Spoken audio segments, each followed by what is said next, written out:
Louisiana Congressman John Fleming, a member of the House Armed Services Committee, and Democratic New York Congressman Engel is a member of the House Energy and Commerce Committee. Well, Congressman Engel, let me begin with you. Of course, if the ceiling is not raised, the Treasury can't issue any more debt. That means default. That means bonds would tank, interest rates soar, triggering another crisis that might. So when faced with what the Treasury Secretary, Tim Geithner, calls a catastrophe, how can your party, the Democrats, oppose the entitlement reforms demanded by Republicans if they do indeed tie it to the debt ceiling? Well, first of all, it's irresponsible to tie it to the debt ceiling because regardless of what we fight about in Washington, it would be a catastrophe for us to default. We need to have reforms. We need to change some of the culture. And by the way, it's not only the spending that we have to change, although I do agree that we need to balance our budget and move towards a balanced budget. But we believe, as I believe, it's unconscionable to have these huge tax breaks for the rich. You may think that, but it sounds like they're going to do it. Cantor said they're going to do it. So then what do you, as Democrats, do? Crater the U.S. economy?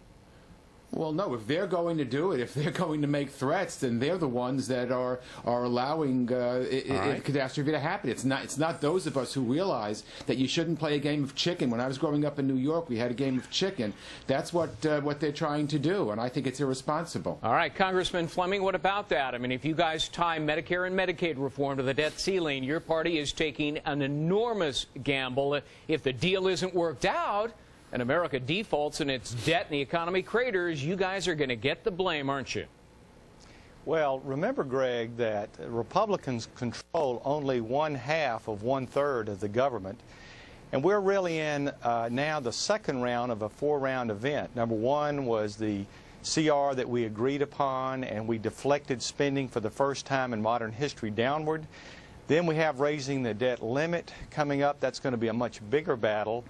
Then we're going to have the Paul Ryan Plan for Prosperity, the 2012 budget. I know, but I want you to react to what Cantor said today on Fox News Sunday. He said we're going to tie these entitlement reforms to the debt ceiling. So, I mean, and if the ceiling isn't raised, I mean, my goodness, the GOP gets blamed for what could be a catastrophe economically. Well, the whole country is demanding for entitlement reform. We know that we're going off a fiscal cliff at this moment. We're averaging $1.5 trillion deficits per year. If we don't do it at a moment in history where we have some leverage, even though we are a minority part of government, it's never going to get done. So we're trying to avert a future bigger disaster by coming to the point of a showdown, which I think will work very well. Congressman Engel, 2 months ago, the president had his chance. He delivered his budget. No spending cuts, no entitlement reform. He ignored his own debt commission. Suddenly now, he's had some cathartic reaction, a change of heart. On Thursday, we learned today, the White House will present a brand new plan, which will include spending cuts and entitlements, but only after the Republicans did it. So when it comes to leadership, isn't it true that the president is following, not leading? No, I think the president is leading a great deal. And let me just say, when you talk about newfound religion, my Republican colleagues controlled the White House under President Bush and both houses of Congress for 6 years. If they were really serious about making these kinds of cuts, they could have done it. They voted to raise the debt limit. They didn't make any kind of cuts. Our deficits went up each and every year. I'm glad that they finally found religion, but I think President Obama is attempting to put things together to see what deals can be struck. I'm not opposed to cutting. I think we need to cut some programs, but I am opposed to making all the cuts out of non-defense discretionary spending. That hurts the middle class. That hurts poor people, that hurts working people, and at the same time you give these tax breaks to the rich and help to the large corporations and big oil. Everybody's got to share the pain, not just working people. The rich have got to do it too. It's a combination of a bunch of things, and somehow or other, you know, these cuts that we're going to put into effect on Thursday, it's going to hurt the economy. It's going to cause us not to be able to create jobs. We finally have unemployment down below 9%. We're moving in the right direction, and the Republicans, quite frankly, are going to stop all that and change course and put us back into a recession. I think it's irresponsible, and it's doubly irresponsible to tie it to raising the debt ceiling. We get your point. Congressman Fleming, look, under the Ryan plan, future seniors, not current seniors, but anyone 54 and younger, will end up paying more out of pocket for their health insurance than they would under Medicare, and that's according to the nonpartisan CBO.